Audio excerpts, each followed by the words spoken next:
My dad's side's from Kosovo, which had a war in 1998. I lost 28 people in that war. They were massacred by the Orthodox Christian Serbs. Never once in my life, Jimmy, have I ever blamed Christianity for what happened to my family. Ever. So they paint this picture in the news, in the media. You've never seen, I'm not Arab. I'm considered white by whatever category you want to classify me. I'm from Europe. The minority of Muslims are Arab. They're 19%. And a lot of time, I believe this is happening because the media needs to push these narratives to justify the policies our country has had over the last 24 years, 25 years, ever since September 11th, invading countries on false pretenses like Iraq, 1 million people dead. So how do we justify this agenda, which looks like is no end in near, right? I think Iran's next and this one's next. My cousin, who's a Muslim American, born and raised in Dallas, did 2 tours in Iraq, lost half of his squad in the Battle of Fallujah. Is he a terrorist? Is he less American than any of you that are watching this show? There is a narrative and agenda to pin the Christian faith and the Muslim faith against each other to justify these policies.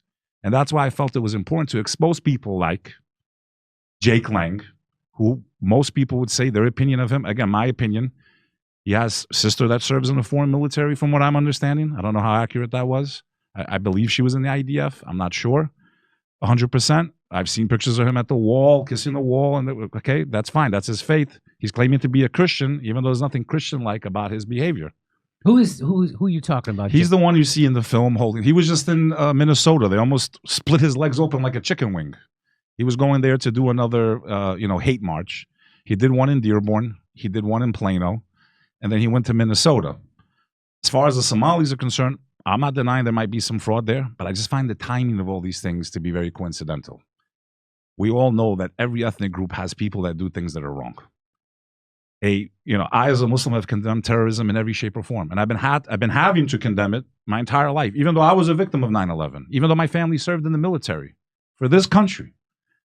So if every Muslim's a terrorist, because that's what they want you to believe, then every Christian should have to defend themselves about the 700,000 children, open cases against the Vatican. The Anglican bishop just stepped down in the UK 6 months ago, 100 boys, concealing what happened to 100 boys. But that's not how I think. I don't blame the religion for the actions of a few. I don't blame Christianity for what priests do.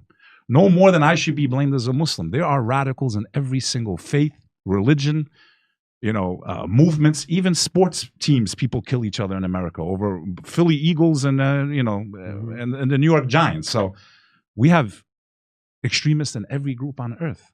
I consider myself a moderate, someone in the middle, someone that believes this country is amazing.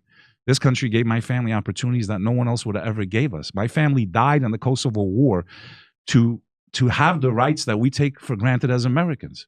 I lost 28 people in one day because they didn't have a First Amendment. They didn't have a Second Amendment. They had no one to save them. And this nation, and America helped us there. That was the one time I'm saying thank you. Interest aligned, because if they didn't get involved during that time, probably would have lost the rest of my family.